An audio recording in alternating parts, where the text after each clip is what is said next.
Bayangkan setiap hari kita bersama Rasulullah. Ketika belajar, bayangkan Rasulullah melihat kita. Ketika mandi, bayangkan Rasulullah menunggu kita di luar kamar mandi. Ketika kita mau tidur, bayangkan ada Nabi Muhammad di samping kita. Bahkan kalau kita naik motor, bayangkan kita lagi bonceng Nabi Muhammad. Kalau kita pergi kemanapun, kita bekerja, jadikan semua hidup ini bertaut kepada Rasulullah. Maka hidup kita akan tenang, hidup kita akan sukses, hidup kita akan berkah. Segala aktivitas apapun,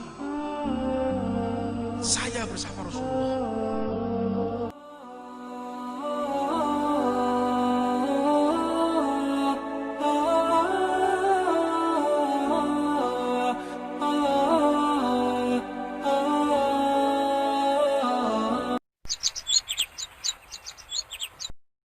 Bismillahirrahmanirrahim.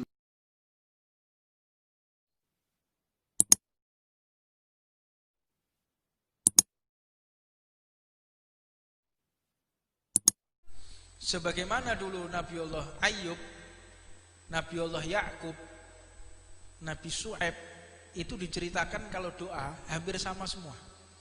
Ya Allah, lihat ya Allah, kelingkingku sebelah kiri, kelingkingku tangan kiri, yang sebelah ujung ini ya Allah sakit.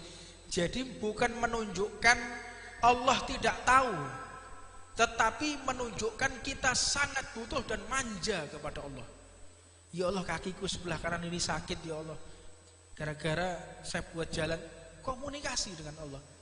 Jalan komunikasi, dialog dengan Allah Subhanahu wa ta'ala, maka akan membentuk daripada mindset pikiran yang menyambung kepada Allah. Dan upayakan kita ketika di luar sholat itu khusyuk. Kalau kita ingin sholat khusyuk, kita harus memiliki hubungan batin secara khusyuk kepada Allah ketika di luar sholat.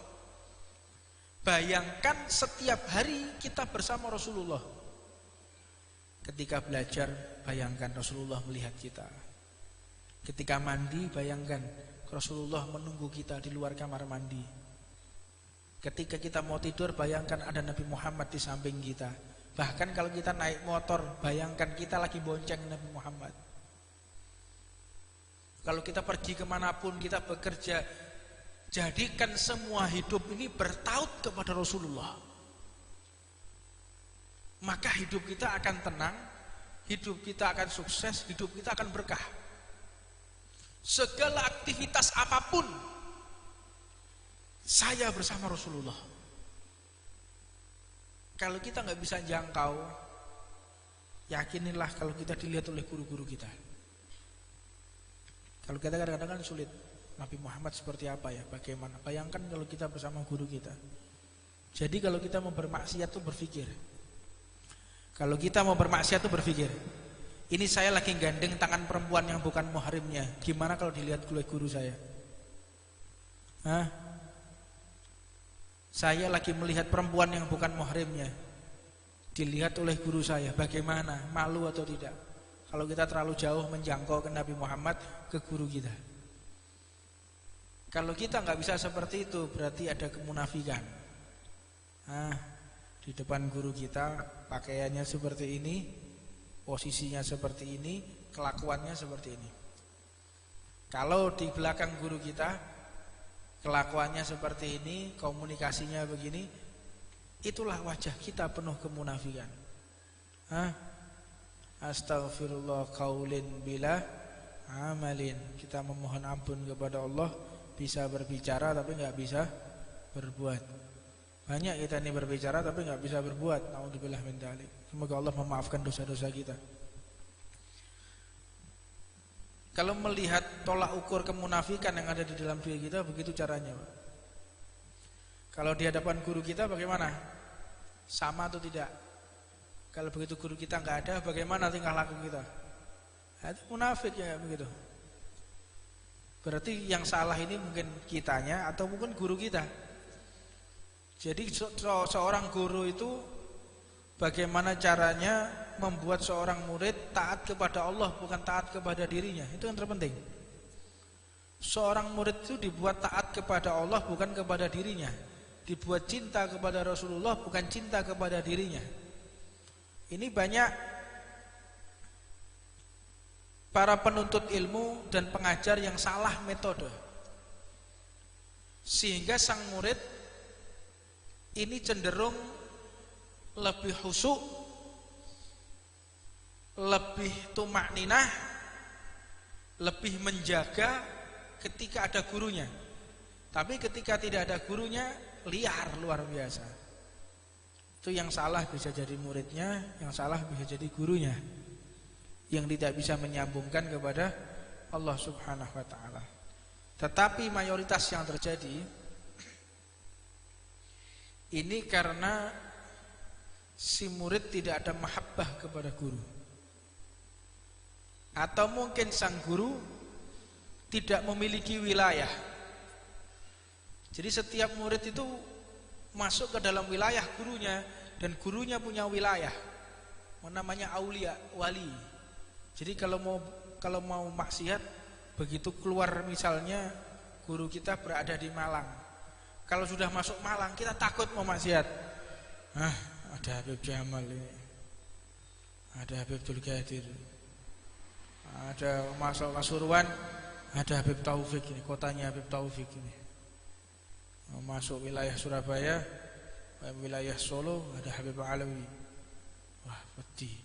Di Tuban ada Habib Alwi bin Ahmad As-Segaf. Wah, takut, ini wilayahnya mereka ini.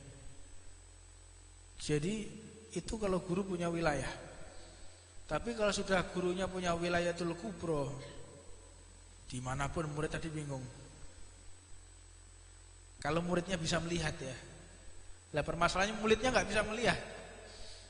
Kadang muridnya yang buta, muridnya yang hatinya keras, muridnya yang hatinya nggak nyampe, nggak bersih, sehingga tidak bisa melihat wilayah gurunya.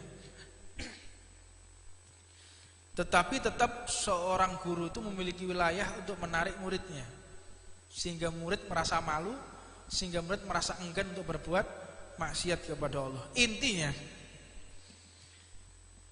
sebaik-baik murid yang dia bisa mencintai Allah dan Rasulnya di hadapan gurunya ataupun di belakang gurunya. Dan si murid tidak pernah diajarkan fanatik. Nah, ini sekarang fanatik lagi di mana-mana.